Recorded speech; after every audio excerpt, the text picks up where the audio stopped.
Tsartlip, Nigel Chasana Tana Tane, Chiseles Nefsenich, they have talked, they have lumps. My name is Adam Olsen. I'm from Spanish territory. I'm from Tsartlip village, just outside of Brentwood Bay. Born and raised there my entire life. I'm part of the very large families, the Barrowman family and the Olsen family that have been in the Spanish territory for more generations than we can count. I'd like to thank the speakers before Sanoopin, my cousin or uncle, Chief Russ Chips, Belinda, Mavis, Gwen, Earl, my relatives from Saanich. I'd like to thank them for their words, Peter for your words. Seems like I'm the only person here from Tsartlip today. I don't speak for Tsartlip, I'm a member of Tsartlip. But I do know that Tsartlip has spoken consistently against this project. And you can go back into the NEB's hearings and you can hear everything that our elders had to say. Elder Tom Sampson, Elder John Elliott, our Chief Don Tom. You can hear what they had to say about this project. It should be very clear. They were very, very clear in their words about their lack of support for this.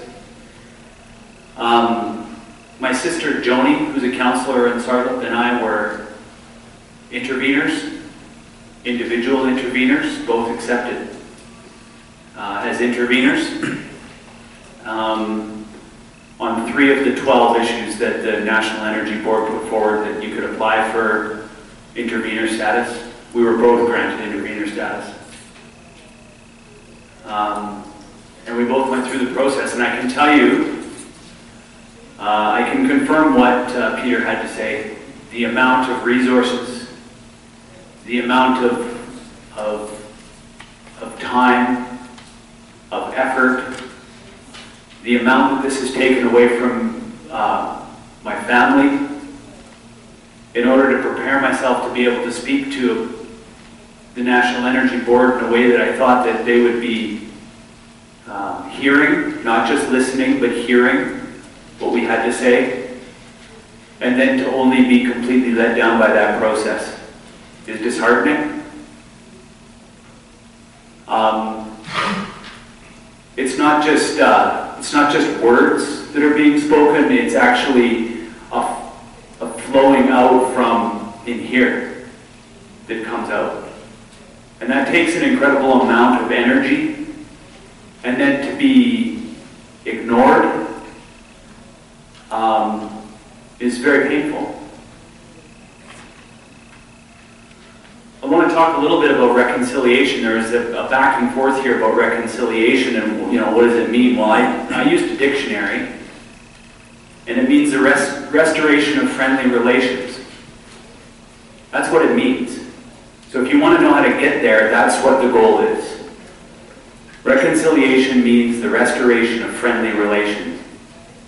And as my relatives and my elders here have said several times, we have to go to court. We have to go to court every time our treaty to challenge the government of Canada's actions against us. Those aren't friendly relations. So if we want to get to reconciliation, reconciliation means that we create tables that have real outcomes, that don't end up in the Supreme Court of Canada, where our people like my father, whose heart and soul gets ripped from him in the Supreme Court of Canada. That's reconciliation, and that's where we need to get to.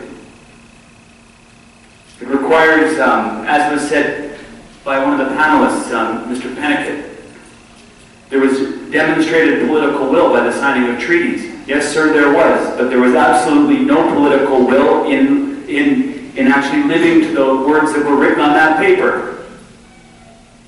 Why is it that Douglas Treaty First Nations, why is it that Saanich people have to stand up and assert our rights in the Salish Sea? rights that were signed on behalf of the king by his head man here named James Douglas. Why do we have to go back? Why is there a Saanich Bay Marina case? Why is there a Morrison and Olsen case? The political will was demonstrated. We signed the treaty, but there has been no political will following that in order to ensure that we have access to our fisheries, unimpeded access. It's unacceptable within the rights of, within the words of that treaty that we would have to give up any access to our fishery at any time. It doesn't matter if an oil tanker wants to go through there or a tanker from wherever it's coming from. No time. That's unacceptable. And if we want to reconcile that, then there needs to be a table that's created, and it needs to be a serious one. And it need not end at the Supreme Court of Canada, because that's not reconciliation. The courts are not the place for reconciling this. Human beings back and forth need to reconcile this. Our treaties have been ignored. This has not been a challenging process. This has been a deeply flawed process. This has not been input not being considered. This has been input has been ignored. So this process has led us down in every possible way. And there are hundreds of recommendations that have come from the Commission on Aboriginal Peoples done in the 1990s. The Truth and Reconciliation Commission has got hundreds of recommendations. And we could start, if we were serious, we would have a government. If our government was serious, they would start by implementing those recommendations at a huge expense to Canadians. We've started to tear back the sheets on what the bed is that we lie in. And it's now time for us to start to implement some of those. It's time to start to implement the work that was done, the pain that was felt when those people went around and asked people to open their lives up to themselves. That's what I had to do in front of the National Energy Board panel, and I just got blank looks, sleepy faces, as I'm opening myself up. It's unacceptable. A little bit on consultation, if I may. This was only a group consultation, if in fact you want to call it, and I put consultation in very loose quotes because it wasn't really a consultation. But the National Energy Board only consulted groups, which is fundamentally disrespectful to who the Saanich people were and how we arranged ourselves. And when I was giving my final argument to the NEB panel, I was asked a question by one of the panelists about whether or not I was making a statement that I, as an individual, have individual rights that have to be consulted with, and I said plainly, yes, I do. Because when James Douglas signed treaties, he didn't sign treaties with a single chief. He signed treaties with hundreds. There's dozens of names on those treaties. Each head of each household signing on behalf of their house. And so, just on that basis alone with the Saanich people, the consultation, if you want to call it that, and I don't think that any of my relatives here are going to call this consultation or that consultation, was deeply flawed. Because the rights that my family carries are not the same as the rights that the other families represented here carry. And the names that you have heard, the names that we were talking about, are names to specific places, and they carry specific information when those names get handed down. To specific places, rights to specific things that cannot be consulted in a group. As much as I love my chief and council, and I do, they're a good chief and council, that chief and council was established through the Indian Act, which came years after the Douglas Treaty was signed as a pre-Confederation treaty, as already said. That is a construct of the Canadian government as they were clearing land to create settlements, and in most of British Columbia, illegal ones. So consulting with my chief and council, no matter how much I love them, unfortunately doesn't cut it when it comes to individual families' rights to reef net, walleye locations, individuals' families' rights to shellfish and other seafood harvesting areas, wood harvesting areas, areas that were specific to those families, where those families would go when the moons changed. You can't consult my chief and council on that. You need to consult the head of our family on that. And so that is where the National Energy Board and the federal government continue to operate within their own paradigm that was constructed years after that pre-Confederation treaty was signed. The 21st century economy sees, and it was commented here that we want to get to a 21st century economy. Well, a 21st century economy is seeing a sunsetting of the fossil fuel industry and the rise of a new economy. That's the challenge that we have, and that's the challenge that our children are going to inherit. What we're talking about today, diluted bitumen flowing slowly through pipelines, is not a 21st century economy. That's my great-grandfather's economy. That's my grandfather's economy. It has nothing to do with the economy that my children are going to see or their children are going to see. And so the failure of the National Energy Board process to not consider climate change, to not consider the upstream and the downstream impacts, again proves that it's fatally flawed. A complete waste of everybody's time. As I called and I said directly to them, this is a dog and pony show. That's all it is. You are going to make a recommendation at the end of this to approve it, and Mr. Hamilton, the chair, said, well, we haven't made that decision yet, Mr. Olsen. Please give us the chance to hear the information. And then what was it? What was the recommendations at the end of it to approve it? Proof. It was just a dog and pony show. We have a government that's supportive of UNDRIP. Free, prior, and informed consent is a different kind of test and challenge than the one that we've been living. Free, prior, and informed consent is what UNDRIP and what the government has accepted.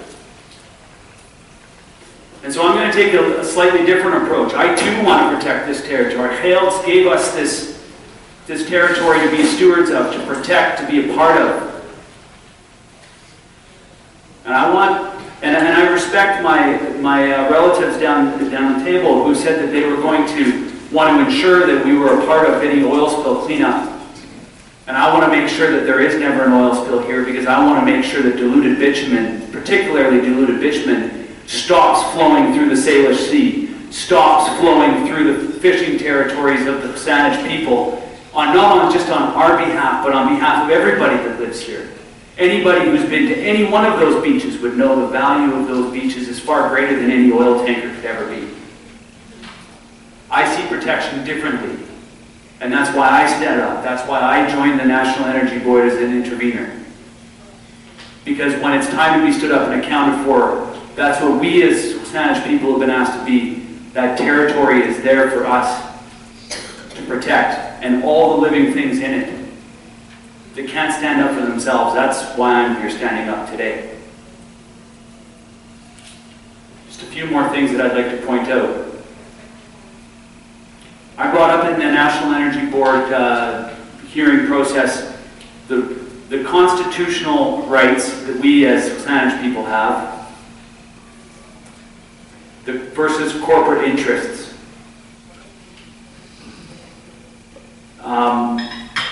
And one of the issues that was brought up that we could stand on was commercial interest. And this goes to whether or not this is in the national public interest. And this is what sickens me about the decision that was made. And this feigning interest in Aboriginal rights and interests, particularly Aboriginal rights, actually. Because they're rights, they're not interests, they're rights. And the responsibility that comes along with those rights to stand up for them and to protect them. So the national public interest apparently doesn't include the Indigenous people. And that's what I read when I read the National Energy Board's recommendation to proceed with this project. Is that the national public interest does not include all the things that you heard today and all the things that the National Energy Board has heard. I want to express a commercial interest in this, because our people were hunting and fishing people, but our people were trading people as well, and that's commerce. And you cannot, you cannot put the interests of Kinder Morgan, who have just corporate interests of profit over people in the environment, as they've proven so often, you cannot put those ahead of the Saanage's commercial interest in the salmon. It was protected in the treaty. Not just the right to go out and fish as we used to do, but that what we were promised was access to fish forever, for as long as the sun rises and sets, and etc. And so it's with complete sadness